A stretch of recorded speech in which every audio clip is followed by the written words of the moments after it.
Hello बच्चों, let's see the following question.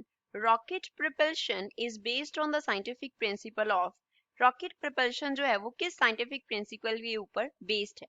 So first of all we will talk about the key concept used in the question. इस question में क्या key concept हम apply करेंगे. Rocket propulsion के लिए हम ऐसे basically यहाँ पे rocket का एक छोटा सा मॉडल ड्रॉ कर लेते हैं इस तरीके से. तो की कॉन्सेप्ट क्या यूज होता है रॉकेट propulsion में. यहाँ पे इसमें होता है कंबशन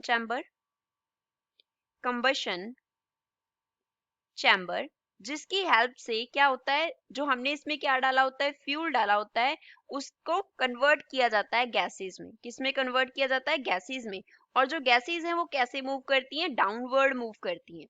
तो डाउनवर्ड गैसेस जब मूव करती हैं, इसका ये हमारे पास की कॉन्सेप्ट है बेसिकली कि रॉकेट propulsion होता कैसे है.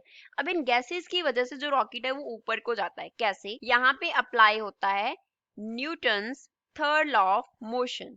Newton's third law of motion यहाँ पे अप्लाई होता है. Newton third law of motion के अकॉर्डिंग क्या होता है हमारे पास, each action has equal and opposite reaction. हर एक एक्शन का इक्वल एंड ऑपोजिट क्या होगा, रिएक्शन होगा. तो यहाँ पे गैसेस जब डाउनवर्ड एक्ट करती हैं तो क्या होता है, बेसिकली डाउनवर्ड फोर्स एक्ट करता है. तो उस डाउनवर्ड फोर्स की वजह से जो अर्थ है वो ऊपर की तरफ क्या एक्ट करेगा, पुश एक्ट करेगा. पुश बाय अर्थ होगा. तो जो डाउनवर्ड फोर्स लगा वो क्या था, एक्शन था. डाउनवर्ड फोर्स क्या था, एक्शन था.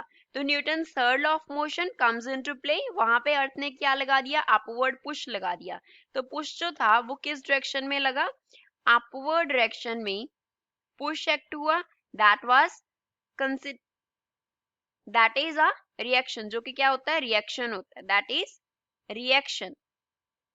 तो रिएक्शन अपवर्ड लगेगा. अब अपवर्ड पुश होएगा, दैट मींस रॉकेट जो है वो क्या करेगा, अपवर्ड मूव करेगा इस तरीके से. तो इस तरीके से रॉकेट propulsion में सिंपली क्या अप्लाई हो जाता है, Newton third law of motion apply हो जाता है. सो इस क्वेश्चन का आंसर क्या होगा, Newton third law of motion. We will say that rocket propulsion is based on the scientific principle of Newton's third law of motion. I hope you understood well. Thanks.